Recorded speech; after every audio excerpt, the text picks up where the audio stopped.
ყოველი საგანი თავის ყოლობაზე მაღალ ღვთაებრიობის სიბრძნის გამომთქმელია. პოლიპი, რომელიც ლივს აჩენს თავის სულიერობას, ისეთ ცხადად მოგვითხრობს ღვთის ძლიერებას, როგორც მზე, ეს ქვეყნის მაცხოვრებელი მნათობი. ბუნებაში ღმერთს არ შეუქმნია მაღალი და დაბალი საგანი. ყოველი საგანი მაღალია თავის ყოლობაზე და ერთნაირად მოგვითხრობს იმ დიდ სულზე, რომელიც აცოცხლებს მთელს ქვეყანას. ადამიანი ღვთის ქმნილებაა და უფალმა მას იმიტომ მიანიჭა თავისუფლება, რომ იგი შემოქმედი გახდეს. ფილოსოფიური მიდგომით ადამიანური შემოქმედება ღმერთის მიერ დაწყებული შემოქმედების გაგრძელებაა. იგი სამყაროს ქმნადობის მერვე დღეა. ადამიანის შემოქმედება გმირობაა, რადგან ის ამ ქვეყნიურ კეთილგანწყობაზე უარის თქმაა და სხვა სამყაროს ქმნადობის ურთულესი პროცესია. დედამიწის იმ უმშვენიერეს წყალყუთს, რომელსაც საქართველო ჰქვია, ფართოდ და ღონივრად გაუშლია შემოქმედებითი ფრთები მსოფლიოს თვალწინ და მრავალგზის უსახელებია თავი ქმნილებათა შედევრებით. რაჭის თვალწამტაცი ბუნების წიაღში, სადაც სადედოფლო ტახტი ბარაკონის ღვთისმშობლის სახელობის კოპწია ტაძარს დაუდგამს, ლაღად მოედინება მდინარე ლუხუნი. ქვეყნის შემოქმედს მართლაც საოცარი მშვენები დაუხატავს ეს წარმტაცი ხეობა. ლუხუნი სათავეს ურავის მთებიდან იღებს და ჩქარი-ჩქაფანით რიონისკენ მიექანება. სწორედ ამ ხეობაში გაიზარდა საქართველოს დამსახურებული მხატვარი, მეცნიერებათა აკადემია ფაზისის აკადემიკოსი გიორგი ჩალაძე.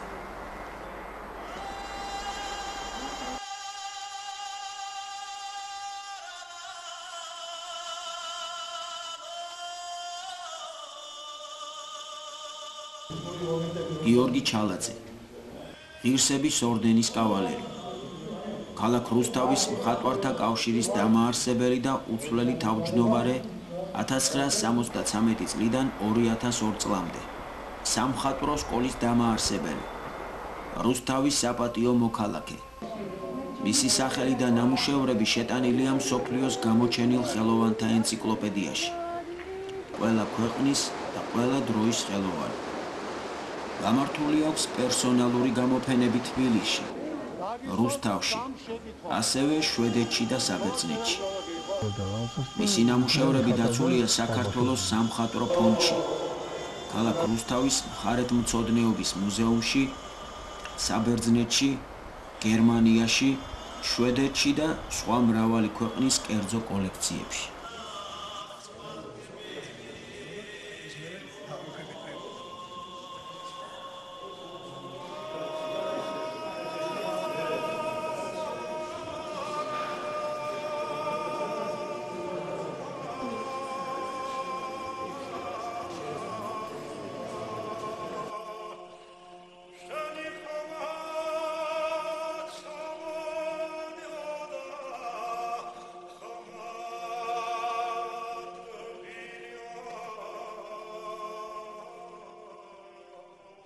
ვინც ორი მარცვალი მოიყვანა იქ, სადაც მანამდე ერთი მოდიოდა, როგორც ამას დიდი ილია ბრძანებდა სენეკას სიტყვები, მას უდიდესი ღვაწლი მიუძღვის თავისი ქვეყნისა და სამშობლოს წინაშე.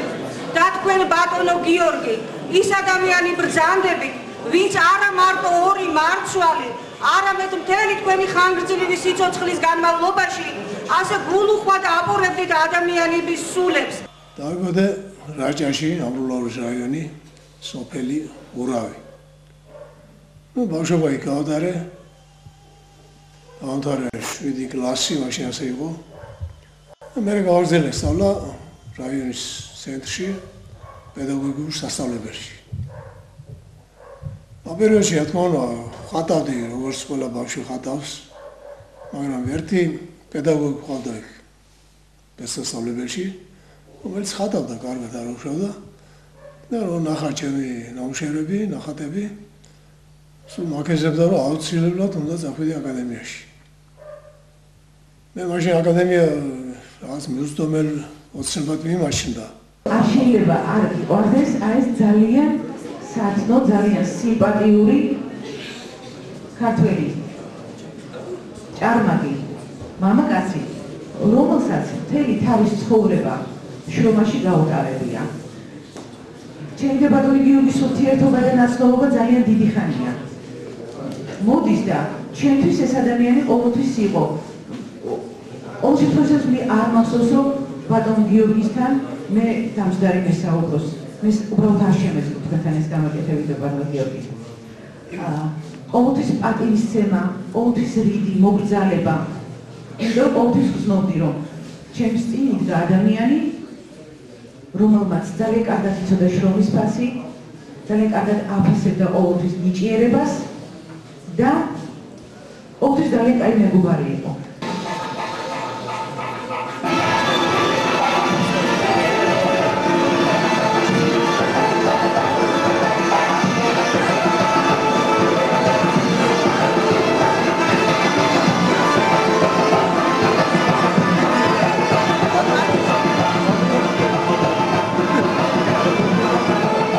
მამა ყავდა ძალიან მარჯვე კაცი რო იტყვიან, ხელმარჯვე ოსტატი. სოფლის მეურნეობის იარაღებს გააკეთებდა ეს ურემი იყო თუ უღელი იყო თუ სხვა რაიმე, აკეთებდა ძალიან მაღალ დონეზე და ინტერესიანი კაცი იყო. ესე ეს ხელმარჯვეობა ალბათ გამოვიდა ჩემ გენებში და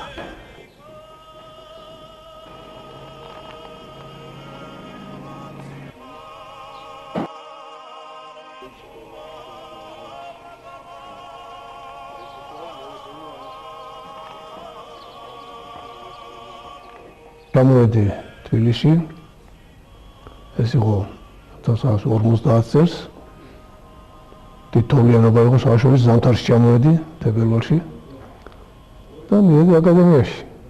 გამიგო პირობები, ვის ღებულობენ რა სპეციალური მომზადებაა საჭირო თუ პირდაპირ შემიძლია ჩავაბარო.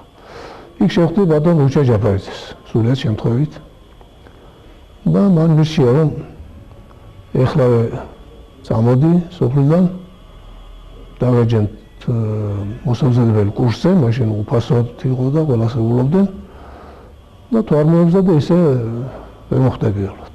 ნუ სამჯავრიც ხავდი აკადემიაში ეს მინდა აღნიშნო მაინც რომ ცნობილი მოქანდაკე ნიკოლას კანდელაკი შევიდა აკადემიაში პროფესორი იყო მაშინ და მას თხოვე რომ მევლო მის სახელოსნოში და დამთავრდა ვაკეში ცხეთის ქუჩაზე ცხოვრობდა და მიდიოდი მის სახელოსნოში და ვაკეთებდი მისი ნამუშევრების პორტრეტების ასლებს.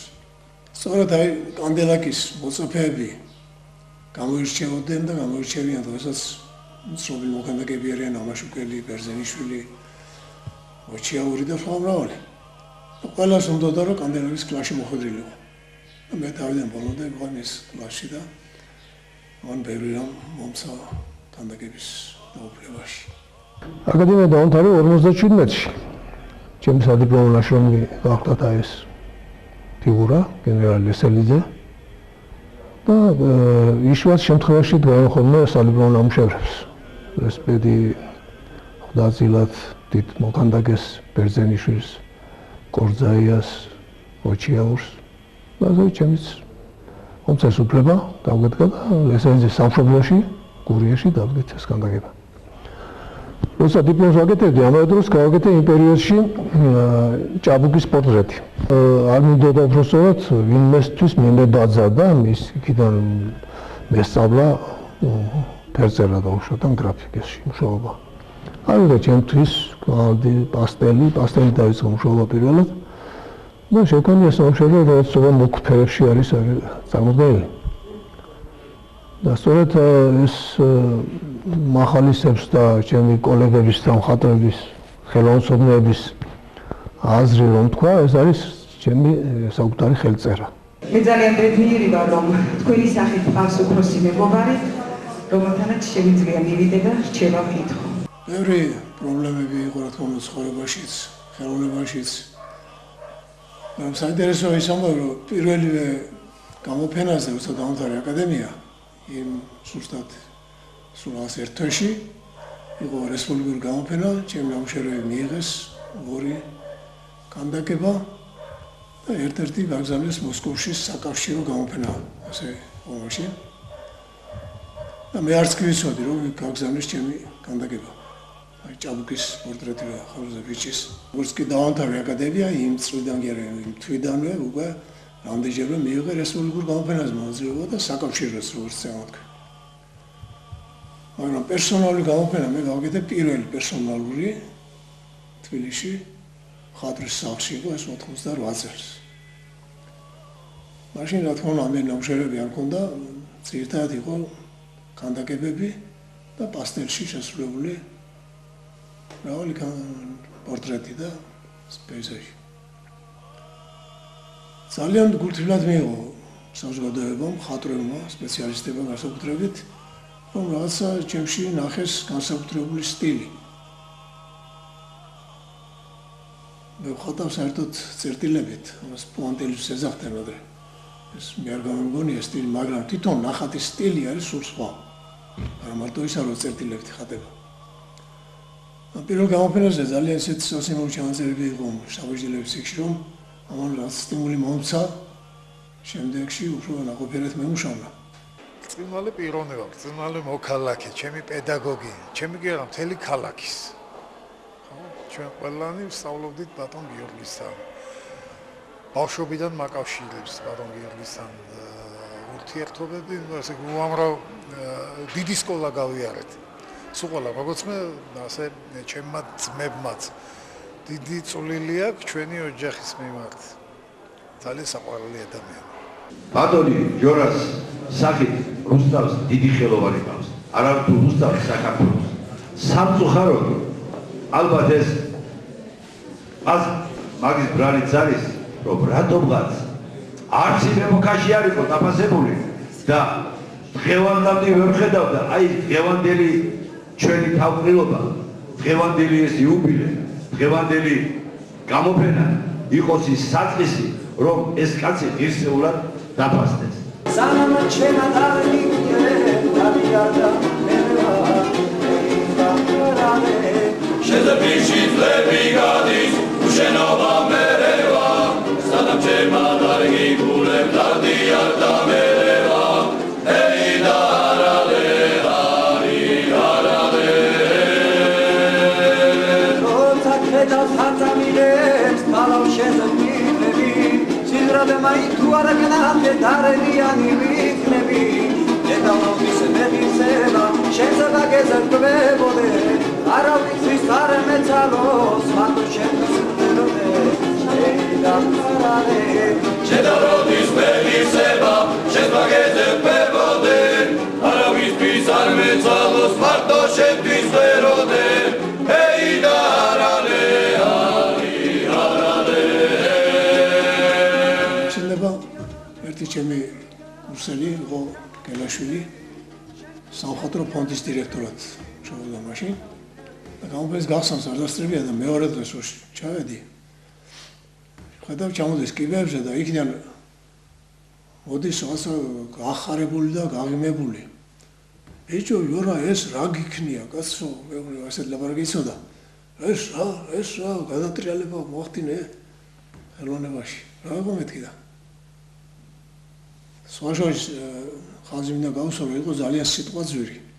ხელოვნების მცოდნებს ჯობდა 1000-ჯერ კიდევ. ძალიან მაგარი მცოდნე იყო ხელოვნებაში. და იშვიათად თუ მოიწონებდა იმის ნამუშევარს. და ამის სიტყვებმა მე ისეთი ის მომცა სტიმული, რომ ეს სულ ახალი რაღაცა მე მარტო მოქანდაკე მეგონე და ეს რამდენი გიმუშავნია, რამდენი შეგიქმნია, ეს სულ სიახლეა და რაღაცა და ეს ძალიან იყო ჩემთვის კარგი შეფასება და უბრალოდ სტიმული მოცა და უფრო გავთამანდი მე რა თქმა უნდა. მე ჩემი ნამუშევრები გაიზარდა შვეიცარიაში, იქონდა გამოფენა გერმანიაში. ნუ ბოლოს მე საბერძნეთში მოღვაწე 4 წელი და იქ ძალიან ბევრი შევქმენი, დიდი ტილოები და დიდი პანოები. მხატვრობაში მივყენგა ბოლო დროს უფრო მეტად, რომ მოწოjuba დაიმსახურა ჩემო ნახატება იმით, რომ აქ არის უკვე მონუმენტალური მხატვრობა. ნახატი ემართალია, მაგრამ გავს ქანდაკებას. არის მოწუობითი, ფორმიანი. და ეს არის სწორედ საინტერესო, რაც სიმკვრივეა და სიძლიერეა ნახატში, ესა სწორედ მისი ღირსება.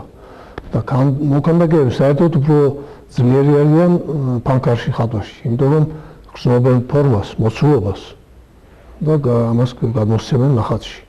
და ასე გამოვიდა ფერწერაში ჩემი ნახატები და სწორედ ეს იმსახურებს ინტერესს ხატვრებში და საერთოდ საზოგადოებაში.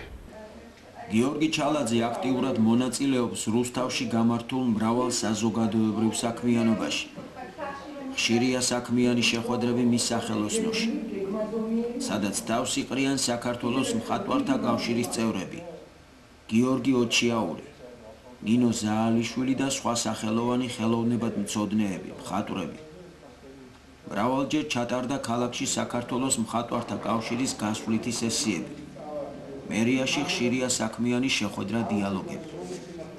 ფერწერები შენი არის ძალიან გულალალი, ძალიან გულწრფელი, ნატურალური, გრძნობით განსხვავებული. ყველგან არის უდიდესი სიყვარული იმ თემისა, რასაც გამოხატავ შენ. იქ ვაროს შაველა, იქ პანორამა, ყველგან აქვს შენ უდიდესი სიყვარული, შენი მოქალაქეების სიყვარული და იდება შენ. ყველგან თემაში იზრდება შენი დამოკიდებულება. აი, რაღაც ცოტა მონატრებული ვარ ჩვენ ახლა თბილისში, იცით, ზეიმი თბილისში ყველას თავისი ზეიმი გააჩნია და არ უნდა საერთო ზეიმი და დღეს არის სწორედ საერთო ზეიმი. აი ამას უნივერსალმემნე. რუსთავში სამხატვრო აკადემიის დამთავრებამდე ჩამოვედი. სტუდენტი ვარ, მე-4 კურსში აქ ჩამოვედი და ვფიქრობდი, რომ ახალი ქალაქია. ყველაფერი ახლებურად აშენდება, გალამაზდება, უფრო კარგი ქალაქი გახდება და დავარჩი აქ საცხოვრებლად. მაგრამ მოტყუდი. დღემდე ერთ ქანდაკება ვერ დავიდი ქალაქში. მე ვამომეცით, ძალიან დააბოლათ თავი დაგიხაროთ. არა მარტო მე, ალბათ ყველა რუსთავობა. თითოეული ჩვენსაგანი ძალიან დიდი ბალანსია. იმიტომ რომ მთელი თქვენი შეგნებული ცხოვრება, მე ვიცი ადამიანი რაღაც აი ამ წლებისთვის არც მინდა დავარქვა ამას სიბერის წლების სულაც არა, აი ამ სიმწიფის პერიოდისთვის აგროვებს რაღაცას თავისთვის, ხო? ზოგი სიმდიდრე, ზოგი დოლა, ზოგი რა ვიცი, რას, აი ბატონმა ჟორა, თქვენი სიყვარული, თქვენი და ჩვენი სიყვარული დააგროვა. და ალბათ სრულიად სამართლიანად ის ღირსია იმის, რომ ყოველ დღე თითოეულმა ჩვენ ჯაგარმა ძალიან დაბლად დაუხაროთ თავი და მადლობა გადაუხადოთ მას თითოეული იმ დღისთვის, რომელიც ქალაქისთვის ალბათ და თითოეული ჩვენთაგანისათვის ძალიან ლამაზ მოგონებად დარჩა.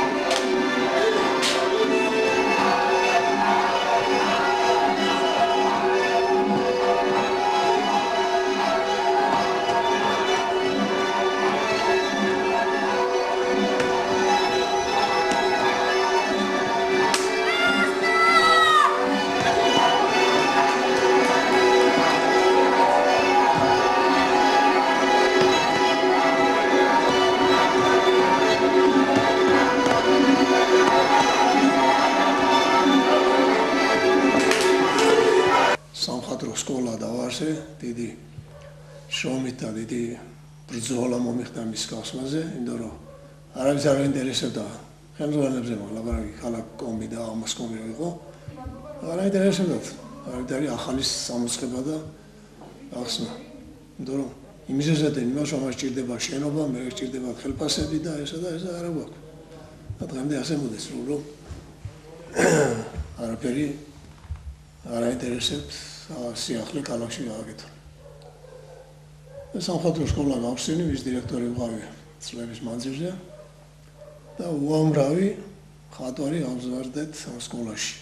დღეს ვხვდებიან ჩემი ყოფილი მოზაფეები, მე ამაღება რომ ზოგი უკვე დამსახურებული მხატვარია, უკვე ცნობილი მხატვრები არიან ეს არის სწორედ ამ სკოლის ღირსება და დამსახურება. ოი ნანი ნანა მე შენიდან ხათრი დამჭარა ოი ნანი ნანა საჩეჯენი ჩეჩოვიდა ოი ნანი ნანა ჩიმიტვალე ჩოვიდა ოი ნანი ნანა კალათაში მუდგვებიო ოი ნანი ნანა პენჯერეში გოგოვებიო ოი ნანი ნანა მე გამაგოგოდები ვირე ოი ნანი ნანა გოჯერამდე მიანიო ოი ნანი ნანა წყაროზე ხარი გავაძნე ოი ნანი ნანა ძითელი დარაქიანიო ოი ნანი ნანა ხედალა მახერი დამაგალა ოი ნანი ნანა ხედავ გასაზე ხელა მომოდა დიდი ბრძოლა ხდებოდა ქალაქის ხელმძღვანელობასთან, რომ ხატრებისთვის შემექმნა რაც პირობები, ქონოდათ სახელოსნოები და მიაღწია იმას, რომ ერთ წელიწადში 22 მხატვარს მიეცეს სახელოსნო. ოროთახიანი და სამოთახიანი ბინების სახელოსნოებად მიეცეს. ასევე იბრძოდი, რომ ქონებოდა სამხატვრო გალერეა, საგამოფენო დარბაზი ქალაქში. მაგრამ ყოველთვის სიამოვნებები იყო და როცა ბატონი შარტავა იყო აქ ქალაქის პირველ მდივნად, ერთადერთი კაცი ჩემს ისტორიაში რაც მე ცხოვრობ რუსთავში, რომელიც დაინტერესებული იყო სწორედ სამხრეთი ხელოვნებით და საერთოდ ქალაქის გალამაზებით. და მას თხოვე, რომ ასე სჭირდება აუცილებელია ქალაქში კონდეს საგამოფენო დარბაზი, უკვე მხატვრები ყავს 50-ზე მეტი მხატვარია უკვე მაშინ, ეხლა ბევრია. და აუცილებელი იყო, რომ მათ ნამუშევრებს გამოეფინათ და ეჩვენებიათ ქალაქის საზოგადოებისთვის. იმ წუთში დათანხმდა დაუზახა მოსკოვის თავმჯდომარეს, შევარჩიეთ ადგილი ერთ-ერთი მაღაზია გააუქმეს მესხიშვილის 5 ნომერში და იქ გავაკეთეთ რემონტი და გაიხსნა გამოფენა სწორედ ამ ბატონის შარტავას დამსახურებით, მისი მოწადინებით. და როცა ნახა ჩვენი ნამუშევრები, ნახატები, სადი მომდენ ნამუშევრები, სადი მალებოდა, თქო, სარდაფში და სასა მიმალული. და ახლა ვაჩვენოთ ამ ხალხს. და გავიდაცლები და როცა უკვე საქართველოში არეულობა დაიწყო, მე მაშინ საბერძნეთში წავედი, 4 წელი ვიყავი და ამ პერიოდში ისარგებლეს ზოგიერთმა და საგამოფენო დარბაზი გააყიდეს. და დღეს სავაჭრო ორგანიზაცია ისე მაღაზია ცნობილი ვეჯინი. და ჩვენ ისე დავჭით საგამოფენო დარბაზის გარეშე. ახლა ხელახლობით ვიწყებთ იმის ბრძოლას, რომ როგორ მიაღწიოთ, რომ რაღაც ვექნეს ნორმალური საგამოფენო დარბაზი. მე მომზიამშობა საბერძნეთში 4 წელი და მე არ მქონდა განსაზღვრება, მე სამუშაოს წასულიყავი იქ, მაგრამ სარეულობა იყო საქართველოში და ეს ეკონომიკური გაჭირება, ვიფიქრე რამდენიმე ნახატს წავიღებ და გავყიდა და უნდა ვიგან მეთქი, მაგრამ შევედი მე დავრჩი იქა. პირველ ხანებში ძალიან ძნელი იყო, რა თქმა უნდა, როცა ენა არ იცი ადამიანმა და არ იცი რომ არ არის, ძნელია ხატრობით გახვიდე სხვა ქვეყანაში და სახელმწიფო ძალიან ძნელია. ორი თვე თითქმის არაფერი მკეთებია, მოგეთები კი ჩემთვის ხატავდი, მაგრამ ასე რომ დაგვეთა არ მქონია, მე გამოჩნდა ერთი დამკვეთი, ამერიკელი ბერძენი, ამგვეთა ერთი სურათი ის დაუხატე და ის რომ ნახეს მე სხვებმა და უბრალოდ განათლების სისტემის ხალხს უნახავს და მეორე დღესვე მე მიწვიეს სახატავად. ზუსტად რა იყო? სასწავლო დაწესებულებებში, სკოლებში, გიმნაზიებში და ინსტიტუტებში და კულტურის სახლებში მომიწია მუშაობამ კედლის მხატვრობას. პანოები, დიდი ზომის პანოები, 10-15 მეტრიანი პანოებს ვხატავდი. არგუმენტების თემაზე, ალექსანდრე მაკედონელის თემაზე და სხვა იმათ ქვეყნის თემებზე. და ამან ძალიან გამოიწვია მოწონება. მე როგორ მეთხოვე იმათ, რომ რა მოგწონთ ჩემი ნახატი მეთქი ჩვენ გავზარდეს თქვენს ხელოვნებაზე, თქვენს კულტურაზე და თქვენ ჩემ ნახატზე გიждებით რა არის მეთქი. მაგრამ რატომაც უწევდა დამსახურდა და მე თავარი რა იყო თეატრში მიმიწვიეს ერთჯერ და გავაფორმე ერთი სპექტაკლი. და ამას ძალიან დიდი აღიარება მომიტანა მე და თითქმის მთელი ქალაქი სალონიკი დიდი ქალაქია. ქუჩაში გავიდოდი უკვე სწრაფად ხალხი. 4 წელს განმავლობაში უკვე დამსახურე იქ რომ და ავტორიტეტი მაქვს ახლაც. მიტომ გაგზარდა დედამა მისთვის უგეთყოდა ლანასა განზე აბჯარი ავის ხათ მუდავლესა დედანასა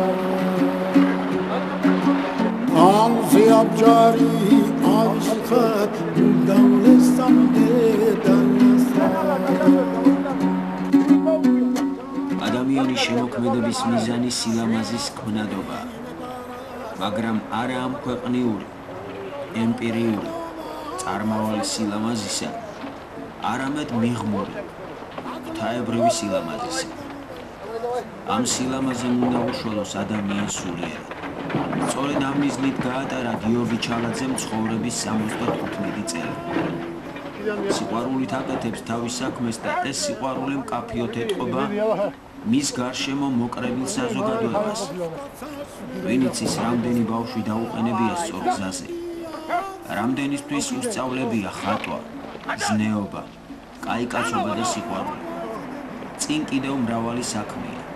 საქმე საყოველთაო ქართველი. ხელოვნებაში ასაკი გავლენას კი არ ახდენს პირიქით დადებითია.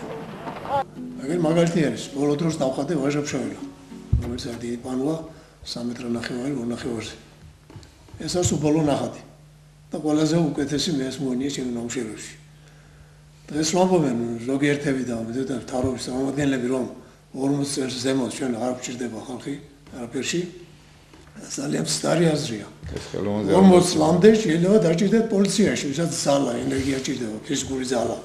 მაგრამ მეცნიერებაში და ხელოვნებაში რაც დიდი ხნისაა ადამიანი მეტი გამოცდილება, უფრო პროფესიული დონე უფრო და უფრო ამაღლებულია. და ყველა თქვენი ნამუშევარი არის ქართული, ისეთი ახლობელი, ისეთი ნაცნობი, ამავე დროს ტკივილიანი, საამაყო და აი ესე ამაყად გეცხოვრებთ სიცოცხლის ბოლომდე. აი ახლა დააგვირდით ვაჟა-ფშაველას.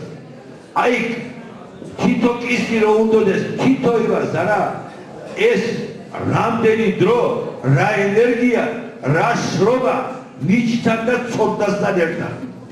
დამკაც ეს ამან გაიგო. ეგრეთ ცეკვენები სამამაშეს, ეგრაცენიო და ასრულიო, დაისვენე, ებზოლე, კერსმინამდიგა,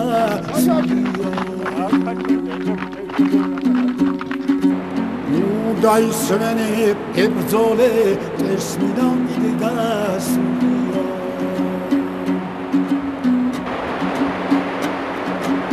დაისვენე, ებზოლე, კერსმინამდიგა, სულიოს, მომესეგრე, იტავი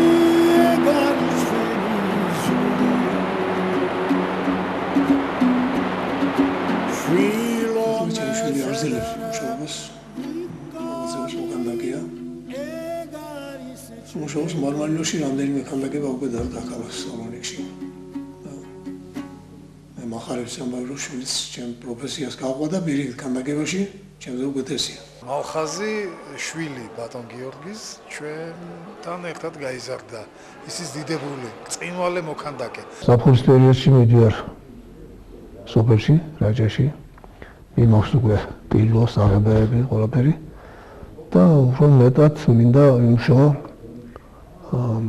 ხატებს საეკლესიო ფერწერაზე.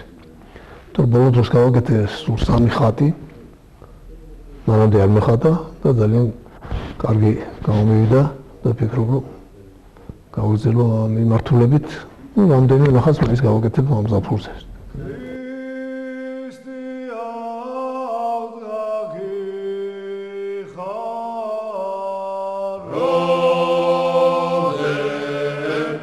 Christ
გაუმარჯოს. ყველა კაიკას გაუმარჯოს. ვისაც ამ გზაზე გაული ამ ბუნებაში გაულია. მე ვოდკას ამდირია. აი საკუთებია ქვეყნისთვის, სოფლისთვის. ყველა გაუმარჯოს. მე უსურვებდი უამრავ შემოქმედს აი ამ დიდ სიყვარულია უპირველეს. სიყვარული ბევრს აკეთებინებს გაზა მით უმეტეს ჭეშმარიტი ხელოვნებისთვის. უპირველეს ეს სიყვარული ხელოვნებაში. დღეს დავინახე ის სიყვარული, ის სითბო, რაც შენ დამოხატეს შენმა თანამემამულეებმა. შენ თანამემამულეები არის თბილისში და ყველანი არიან, მაგრამ შენ დღეს რა ცხოვრობ, აი ესეთი არიან შენ გვერდზე ცხოვრობი ადამიანები და რა სიტყვა, რა სიყვარული. იცით რა, მე ახლა მეჩვენება რომ აი ძველი ფალავერდობა რო იყო, ცხეთობა რო იყო, ზეიმობდა ადამიანები, ზეიმობდნენ, ცეკვავდნენ, იმღეროდნენ. აი ზუსტად ისეთი სიტუაცია. ჩემო ჟორა, შენი ხელოვნების შეფასებაა ეს ყველაფერი. შენი ხელოვნების მაღალი შეფასებაა სწორი. მაშინც ცდილობ რომ კიდევ რომ დავგედო ჯერ არ არის ფიზიკურად დასუსტებული რომ პირიქით მე ახლა ვამბობ რომ ახლა ვისწავლე ხატო და აზრი მინდა რომ კიდევ ისოცხლო და ვიცხოვრო რომ კიდევ რაღაცა შექმნა და დავტოვო ჯას მომავალთაობას. ვაჟა შეველაზე არ იყოს როგორც მას ჩაქონდა ხურჯინი არის ნაწარმოებები ქალაქში ასევე გიორგი ჯალაძე ზაფხულში აგროვებს აქ ნამუშევრებს პერზეულ შემოქმედებით ტილოებს და მანქანით დატვირთული ჩადის შემოდგომაზე ქალაქში და იქ აჩვენებს თავის კოლეგებს და თავის ქალაქელებს. დის კალთაზე სახლი მედგას. ხეც ხარობდეს ათიოდე. ისფერად განუწყვეტლად ცაში კვამლი ადიოდეს. ბუხრის პირას მუხლმორთხმული, ვიც ღაპარში ვიჯდე მწყრალი. ჩემზე იყოს გულმოსული ჩემი თეთრი დედოფალი. ბუხარივით გუზგუზებდეს, მხიარული მქონდეს გული. ჩემს ბავშვობას მაგონებდეს ცოლის ტკბილი ჩონგურული. გასაზრდელი ბიჭი მყავდეს. გოგო მყავდეს თაფლის თვალი. შავგვრემანი მამას გავდეს, დედას მისი თეთრი ქალი. დამეზარდო სანაკებოდ, დამათ დაჰყვეთ დედის გული. მამასავით იოცნებონ საქართველოს სიყვარული. დის კალთაზე სახლი მედგას. ხეც ხარობდეს ათიოდე. ისფერად განუწყვეტლად ცაში კვამლი ადიოდეს. მეთმა დალოცოს და გაახაროს გიორგი ჩალაძის შემოქმედებითი სიყვარულით სავსებულის ფეთქვა. სწრაფად მოსავალს 15 წელი დაუღალავთ ემსახურება ჯანმრთელობაში მოხმაროს სიკეთეში და ძალიან ბავშვი. ორი იქნება. ყველაფერი მოხმაროს ჯანმრთელობაში და კარგად.